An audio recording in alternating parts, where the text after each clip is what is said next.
So what we do instead is invite you all simply to objectively to visit the country and make up your own minds. Because if you do visit, and many people have visited, I know it's so wonderful, Lord and Lady Delakia, and many others have actually visited recently.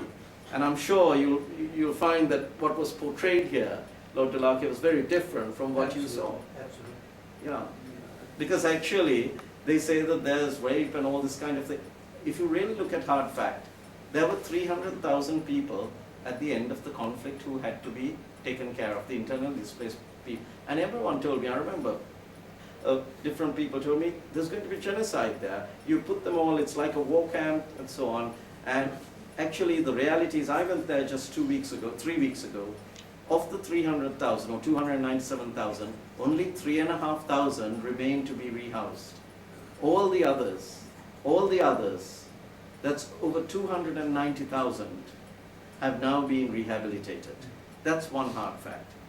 The second, the A9 arterial highway is opened. The third is that the entire country is open to the media and to the international media. The fourth is that emergency regulations, which have been intermittently on and off in Sri Lanka for 30 years and was last put in place after the assassination of Lakshman Kadurugama, one of the Tamil but greatest ministers we've had. And he was Tamil, assassinated by the Tamil tiger. After he was assassinated, the emergency regulations were put back. Now they have been fully lifted. So the government is trying, ladies and gentlemen, of the LTT cadres, of the 10,000, very hardcore, over 6,000 have been rehabilitated. All the children have been returned to their parents. And in terms of actually helping to ensure a sustainable peace, of the 80,000 strong police force, we have an aim to have at least 5,000 Tamil speaking. Thus far, almost 1,000 have now been recruited as either Tamil or Tamil speaking in the police force. The demilitarization of the north and east has begun. And also, people are regaining their livelihood. There are also discussions about the entire reconciliation process, and the most important thing was within reconciliation, we looked very closely at the Irish, Northern Irish peace process, and in that context, it's so nice to see people like Lord Trimble here and Lord Rogan, and because actually, when I went back to Sri Lanka, I sat on a peace and reconciliation committee, and we had many groups visiting from South Africa and from Northern Ireland as well, so we could benefit from their perspectives. And that was very interesting, and we still actually continue to try and engage and see how we can learn from all these. We looked at the Truth and Reconciliation Commission of South Africa, because I think that was probably the gold standard in the thing. And we modeled our Reconciliation Commission on that. We called it the LLRC, the Lessons Learned and Reconciliation Commission. And many people initially criticized it, particularly these three groups. They said it's going to be a whitewash. I myself actually faced it when I came here. They said, High Commissioner, this LLRC, it's going to be a whitewash. It's going to say everything's hunky-dory. It's not going to criticize anyone.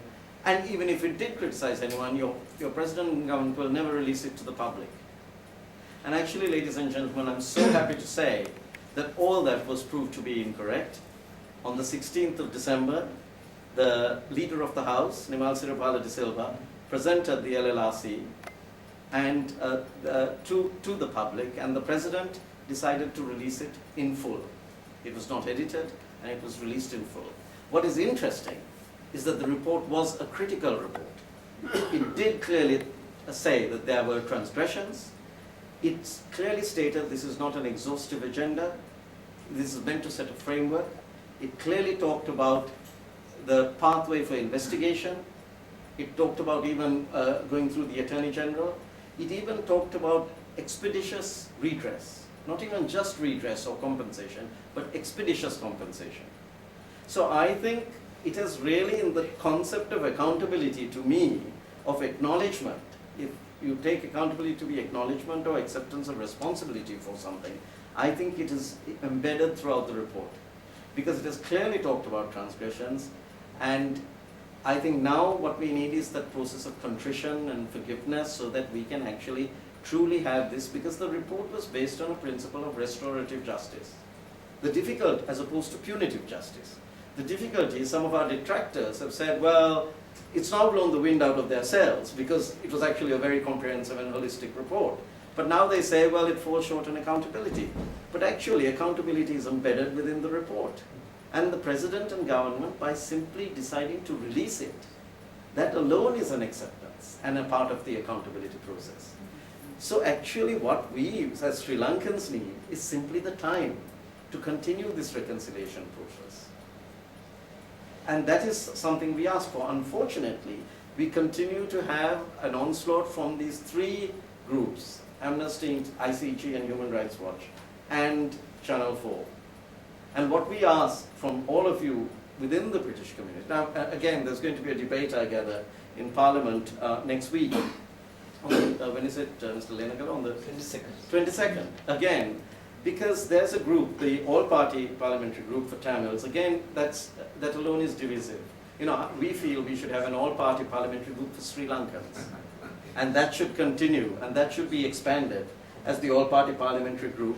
And that should, we would encourage everyone to join the all-party parliamentary group for Sri Lankans, because then we will have a fair assessment. Because the problem we are having now, after peace, is that there's a group of people, the moderate diaspora actually are starting to reconcile.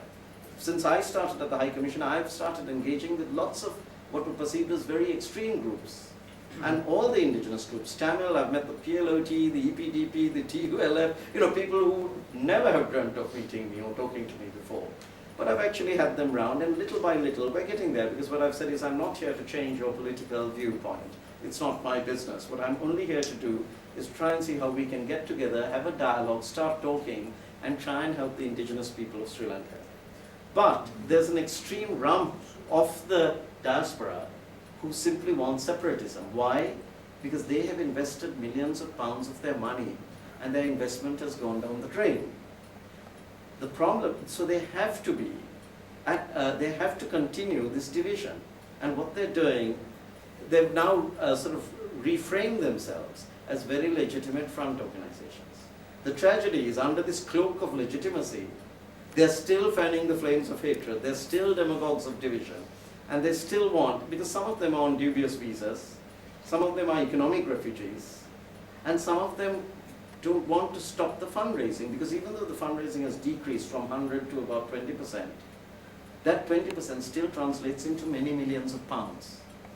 The tragedy is they're throwing this money. Prabhakaran is no longer there to take the money, because he was very efficient in his madness. He was very efficient and took 98% of the money raised. Now it's about 20%, but they are now throwing this money at think tanks, at opinion leaders, at fundraising, and that is the difficulty we have. We simply don't have the kind of funds, nor would we do it. So what we ask is really that impartiality and objectivity. We ask people to come on board together to join the other friends of Sri Lanka, simply so that you can have an independent and impartial viewpoint. Because we are absolutely sincere in our reconciliation process. We've been there, I've been to the north, I've actually met LTT cadres who 3 years ago would have killed me immediately. I've met them, I've seen their vocational training, I've seen how they're rehabilitated into society and how they've got jobs. But what we need, ladies and gentlemen, is really all of you to come and visit us in Sri Lanka. To come and visit us and see for yourselves. You don't need to necessarily take our view.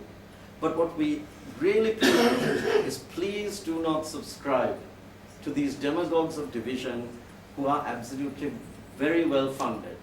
And their intention is to divide the country and to prevent the healing of the wounds that is so necessary for all our communities.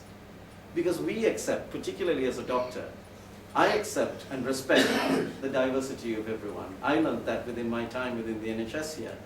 You know, we respect all races, Tamil, Sinhalese, Muslim, and all the religions, Buddhist, Christian, Hindu, and Islam. We're all trying to get together as one Sri Lanka and rebuild the nation.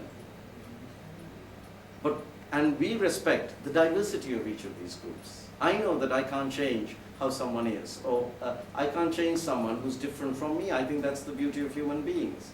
And we fundamentally, as Sri Lankans, understand that, and we respect the diversity of each of us. Because I believe that it is only when we respect each other's diversity that we provide each other with dignity. And it is only when we provide each other with dignity that I think we will ensure a durable peace. So in that context, I would like to thank all of you for coming here today and ask you to help and join us in that endeavor. Thank you.